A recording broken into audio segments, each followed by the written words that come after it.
un constat. Un constat pourquoi? Parce que nous avons reçu le premier d'entre nous, son Excellence Monsieur le Président de la République, et que nous avons présenté au Conseil de sécurité la situation de Filtizaf. C'est là nous avons eu des orientations claires et que au départ, au demeurant, il faut savoir qu'avant la prise de mes fonctions, j'ai eu à rencontrer son Excellence Monsieur le ministre de l'Urbanisme et Habitat sur la question de Filtizaf. Et il y a eu une succession de faits qui ne permettaient pas que la province puisse se pencher sur la situation. En attendant que Monsieur le ministre de l'Habitat soit là pour réunir le protagoniste. Alors, nous avons vu cet écart avec succession de faits. C'est devenu une situation problème dans la province du Tanganyika. Et cela nous inquiète tant sur la quiétude et la paix de la population, tant sur la sécurité interne.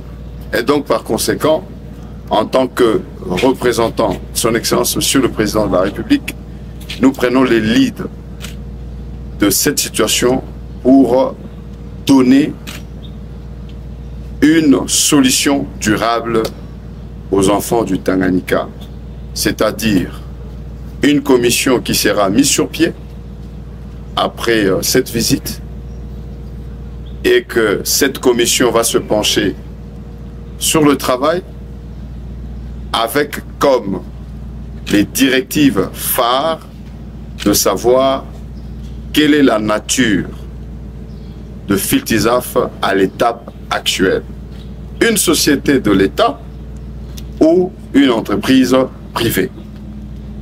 C'est à partir de là, dès lors que nous avons la nature ou l'identité actuelle de la société Filtizaf, que nous aurons, in fine, les orientations ou la procédure à suivre. Tant que cette situation n'est pas claire, à mon avis, parce que chacun défend sa position, donc il faudrait tout de même établir les liens qu'il y a entre l'État et le privé. Dans tous les deux cas, les agents Filtizaf ne sont pas perdants. Que ce soit une structure de l'État, la question lancinante est que devient cette population? Que ce soit une structure privée, la société ou la question aussi lancinante est de savoir que devient cette population. Voilà l'ensemble ou le gros du travail, de la manière dont nous allons procéder. La commission sera mise sur pied et la commission, dès demain, commence le travail. Je donnais une instruction ferme à tous les protagonistes que personne ne bouge et chacun garde ses ardeurs.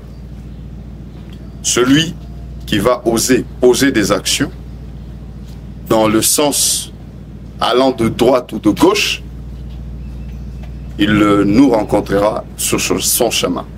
Donc nous avons l'obligation de faire ce travail-là et en ayant 14 jours pour trouver des solutions. Et ces solutions-là, nous allons in fine prendre et aller présenter auprès du premier d'entre nous, qui est son Excellence Monsieur le Président de la République. Et nous allons avoir des orientations venant de lui. Cette fois-là, ça dépendra des résolutions qui sortiront du travail de la commission. Si la commission faisait un travail et que ce travail mettait tout le monde d'accord et que nous nous retrouvons qu'il y a lieu de prendre une décision au niveau de la province, nous allons la prendre. Donc maintenant, le gouvernement provincial qui a en sa charge la gestion quotidienne de la province prend le lead de ce dossier jusqu'à l'aboutissement, et je dis bien l'aboutissement pour trouver une solution durable.